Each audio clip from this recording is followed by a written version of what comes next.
Sometimes fate doesn't arrive where you expect it. It shows up in the wrong place, at the wrong time, and yet in the exact way your soul was waiting for.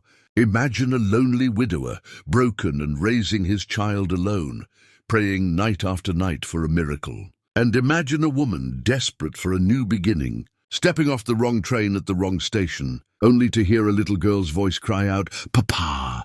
God finally answered us. If you believe in destiny, this story will grip your heart until the very last word. Before we begin, don't forget to subscribe, because stories like this one are rare, and trust me, you'll want to stay until the end.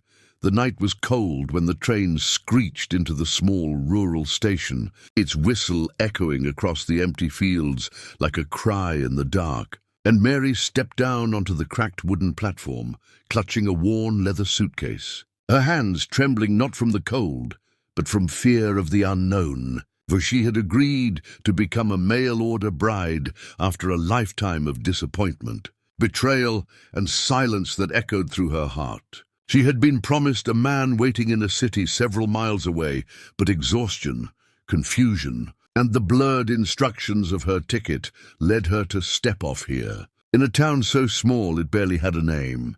And as the train pulled away with a rush of smoke and sparks, leaving her stranded, she realized she had no idea where she was, only that she was alone in a place where the night seemed to swallow sound. Yet destiny has a strange way of guiding footsteps. For at that very moment, in a weathered farmhouse nearby, John Miller sat at his kitchen table, staring at bills he could not pay, the silence broken only by the sound of his little daughter Emma whispering her evening prayer. "God, please send us someone to love us, someone who won't leave," words that cut through his chest like a blade. Because since his wife's death 2 years earlier, he had tried to be strong, tried to mend his little girl's broken heart.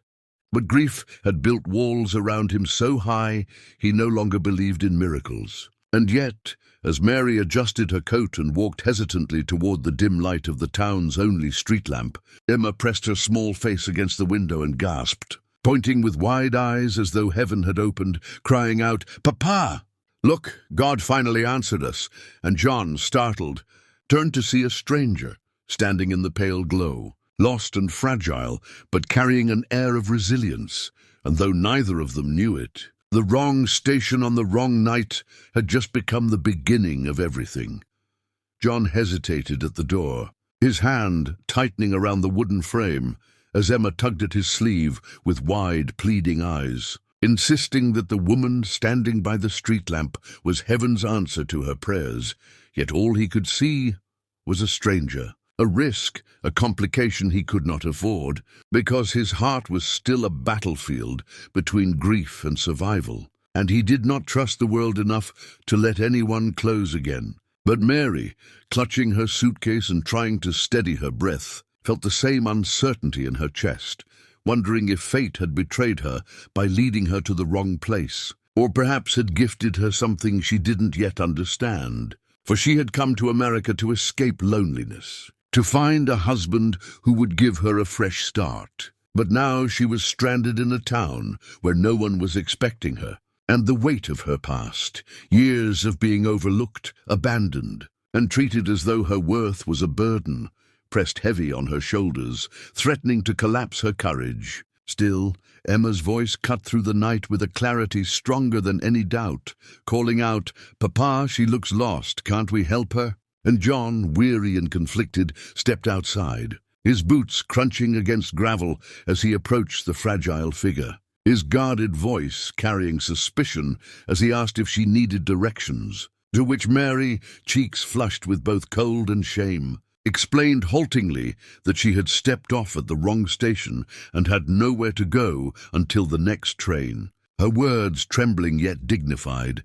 And in that moment John saw the flicker of something in her eyes he recognized all too well, an ache of loss, a hunger for belonging, the same thing that haunted him each night as he tucked Emma into bed. Against his better judgment, he invited her inside, not out of trust, but out of decency, for he could not bring himself to turn away a woman shivering in the dark. And so Mary crossed the threshold of a home that smelled faintly of wood smoke, worn leather and something warmer she hadn't felt in years. The quiet presence of a family trying to heal. And though she told herself she would leave by morning, destiny had already begun weaving threads none of them could untangle. For Emma clung to her with innocent curiosity, asking endless questions about where she had come from, why she had no family waiting, and whether she liked apple pie, while John observed in silence, his eyes narrowing not in malice but in calculation, trying to guard his heart, yet slowly realizing the house didn't feel as hollow with her in it. Still, the night did not pass without shadows, because outside the farmhouse a pair of watchful eyes lingered. Henry Lawson, a bitter man from town who coveted John's land and resented his quiet resilience, saw the stranger and smiled a cruel smile, for he thrived on gossip and ruin, and he already imagined how he could twist the story of a foreign woman arriving unannounced to sow suspicion, whispering poison into the ears of neighbors who loved scandal more than truth, planting seeds that would later grow into storms neither John nor Mary expected. And so while the farmhouse flickered with the fragile warmth of new possibility, fate prepared trials sharp enough to test whether love born of chance could survive the fires of envy, mistrust, and secrets that refused to stay buried. Morning light crept through the thin curtains, painting the farmhouse in pale gold as Mary stirred awake to the sound of Emma's laughter in the kitchen. And for the first time in years, she felt a strange warmth that wasn't born of obligation or fear, but of belonging. Though she reminded herself it was only temporary, for the train would come again, and she would move on to the life she had arranged. Yet as she stepped quietly into the kitchen, she found Emma already holding her hand as if she had always been there, showing her drawings and calling her Mama by accident. A slip of the heart that made John stiffen, his grief clashing with the tenderness he dared not admit he felt when he saw Mary smiling gently at his daughter. Still, the fragile peace cracked when Henry Lawson appeared later that day, swaggering at the fence line with a smirk, making pointed comments about stray women showing up at widowers' homes, words sharp enough to spread like wildfire through the small town. And John's jaw tightened as he realized Henry would not stop until every whisper turned into judgment, threatening not only his reputation but also Mary's chance at dignity. Yet in that moment, as Mary stood beside him with Emma clinging to her skirt, John understood that sometimes the heart doesn't wait for permission to heal. It chooses, it fights, and it refuses to let go, even if the world is determined to tear it apart.